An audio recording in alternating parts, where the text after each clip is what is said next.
Shabbat Shalom, everyone. In this week's Parshat Terumah, the Jewish people get the holy instructions on how to construct the ancient Mishkan or tabernacle, and they also receive the blueprints for the making of the Ark of the Covenant, which was the golden box that contained the Ten Commandments.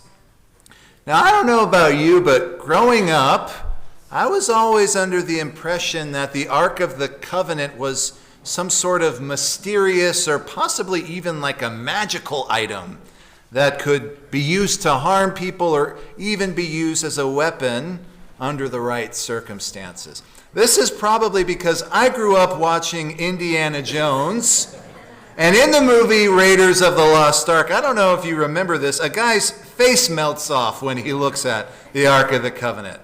So pardon me for taking a Hollywood approach to biblical artifacts, but one could also make the argument from a Torah perspective that the Ark of the Covenant could be lethal if not handled properly. For example, according to the book of 1 Samuel, Shmuel Aleph, after the Philistines captured the Ark, they took it back home and they placed it in the temple of their fish god. If you look at Dagon, their fish god, he kind of looks like the creature from the Black Lagoon, a big statue of a fish god. And the Tanakh says that they took the ark to this temple, and the next morning they saw their fish god idol laying prostrate in front of it. And soon after, the people of the city were struck with tumors and hemorrhoids. Boy, howdy. With the affliction spreading to the other Philistine cities like Gath and Ekron.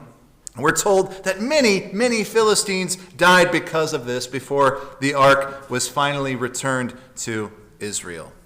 There's another story about when the Ark of the Covenant is being transported to Jerusalem on a cart. And the oxen who are pulling the cart, we're told that they stumble, maybe over a pothole or rock, thus causing the ark to look like it is going to fall off. And then we're told that a guy named Uzzah, who had very good intentions, reached out to steady the ark, but he died the moment he touched it. Oops. Later, when the ark is finally returned to Israel, the Tanakh says that some of the men of Beit Shemesh looked at the ark irreverently, and as a result, God struck down 70 people, causing great mourning in the community. Now, if you think some of these biblical accounts of the ark are somewhat mystically lethal, dare I say even a little magical, just wait till I tell you the Talmudic story of how the ark made people fly. That's right.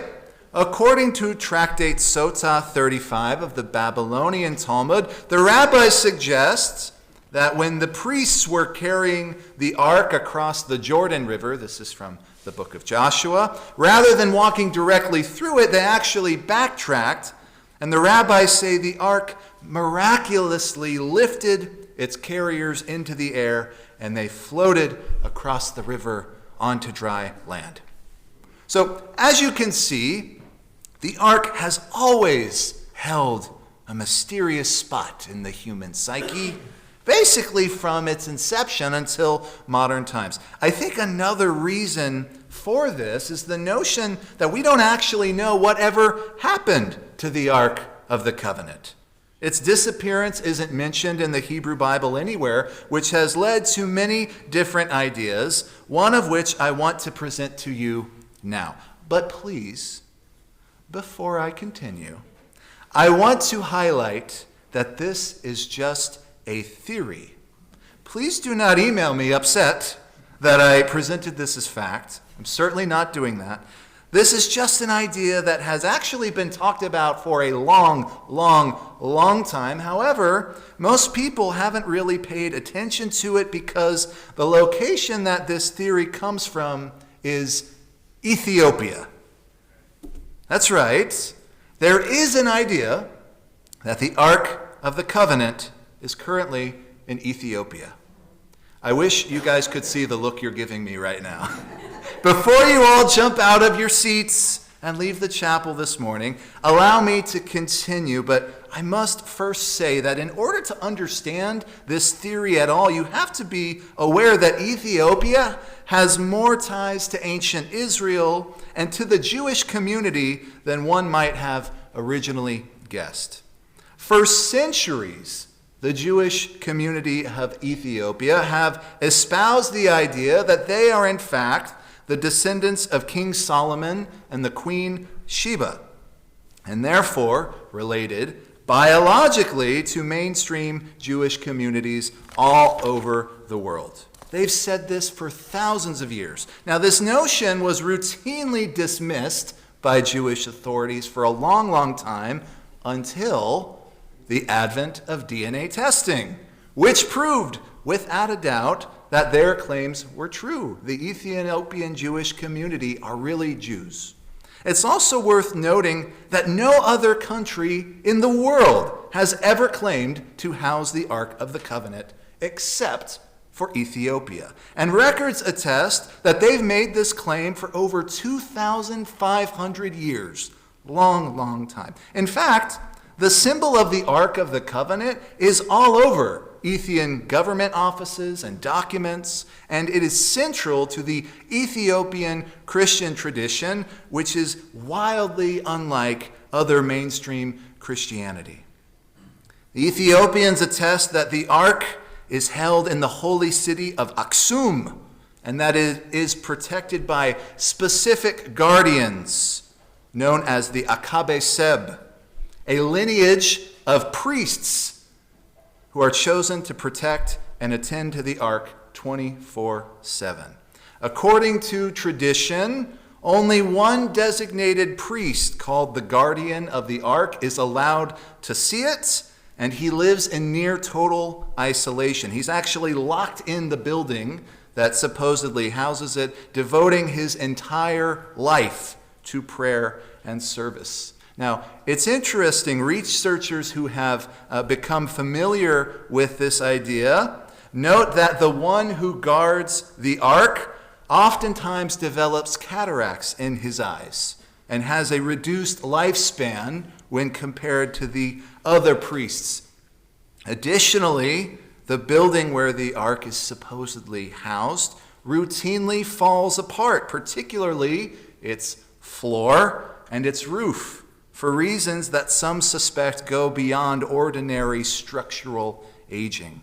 Some accounts from Ethiopian Orthodox sources suggest that the area around the Ark might have unusual physical properties, including possible traces of radioactive elements, hence the reason that the building keeps collapsing and that the caretakers routinely become ill. But none of this really answers the question, why does Ethiopia claim to have the Ark in the first place? Well, this theory also has biblical roots to it, so buckle in.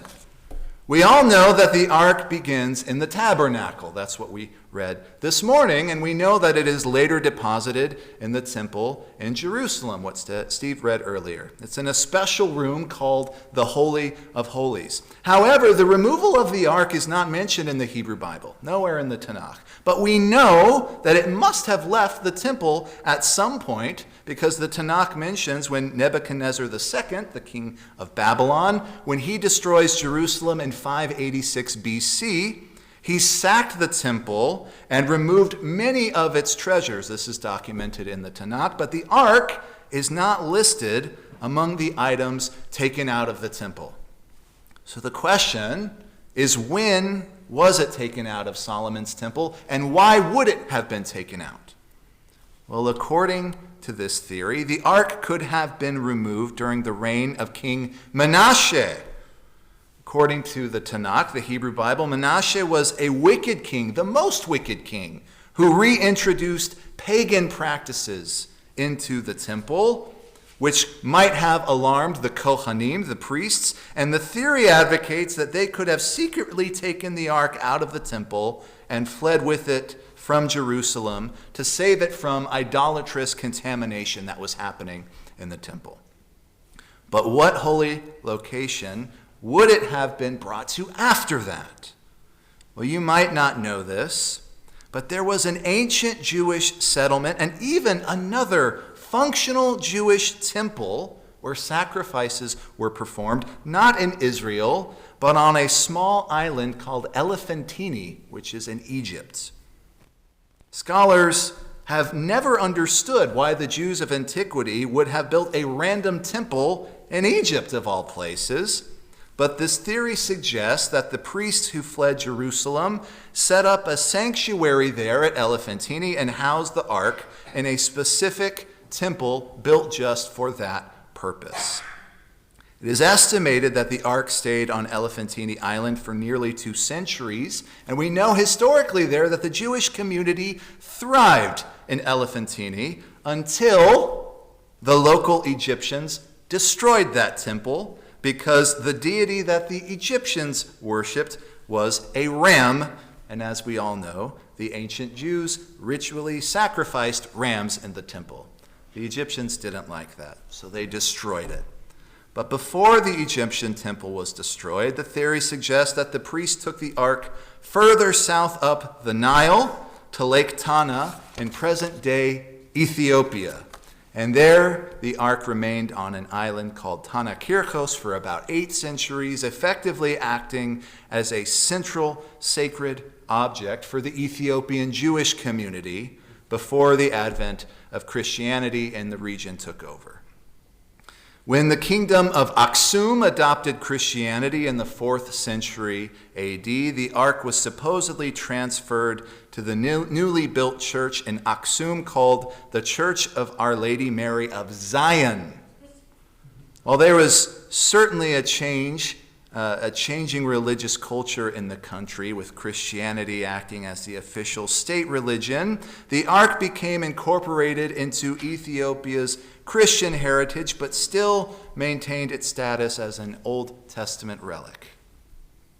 Now, I want to pause for a moment and reflect on what all of this means for us. Not just as a story about Ethiopia or ancient priests, but as a lesson about faith and tradition. Because, friends, here's the thing. Whether the Ark of the Covenant is in Aksum, or whether it has vanished forever, whether it's floating miraculously across the Jordan River, or locked behind closed doors under the care of some solitary priest, none of that changes the reality that the Ark is, first and foremost, a symbol. It's a symbol of God's presence in the world. It's a symbol of our brit, our covenant, and of our obligation to live according to the law of the Torah. And it's also a symbol of the human impulse to protect what is sacred, even when the path is uncertain or the outcome unknown. We could focus entirely on the mystery of where the ark is, or we could focus on what the ark represents to us in our lives. In this week's Parshat, Terumah, we are told in exacting detail on how to construct the Mishkan. And we're told exactly how to build the ark. The instructions are meticulous, almost obsessive in their precision. But the real lesson isn't about gold or wood or dimensions. It's about creating space for holiness in our lives, about knowing that God can dwell among us and that our hearts and hands are the instruments for doing so. And that, friends, I think is why the story of the ark continues to captivate our imagination and the imagination of Hollywood, for that matter, because it challenges us to embrace the tension between mystery and faith. It reminds us that Judaism is not about knowing everything or having every answer neatly documented or even knowing where our holiest and most precious objects even are. It's about living in accordance with our values, trusting in what we cannot see, and honoring what has been passed down to us from generation to generation. So yes, maybe the ark is in Ethiopia, or maybe it's somewhere else entirely, or maybe it's gone forever. We simply can't know. But what we can be certain on, what the Torah guarantees us, is that the spirit the ark embodies, the covenant that it carries, and the call to holiness it inspires are alive every time we study, every time we pray, every time we gather as a community. And in the end, isn't that what Parshat Terumah is really teaching us? That the ark wasn't just a box, it was a blueprint for faith itself. A blueprint that lives on in us today, wherever we are, whenever we open our hearts to the sacred and the divine.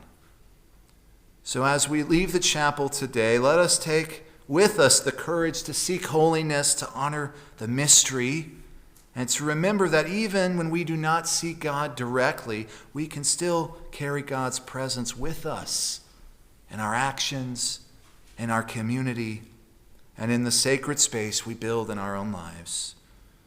And maybe the ark doesn't make people fly anymore, but if we carry Torah properly, it may still lift us a little higher, and that is a lot safer than face melting. Shabbat Shalom.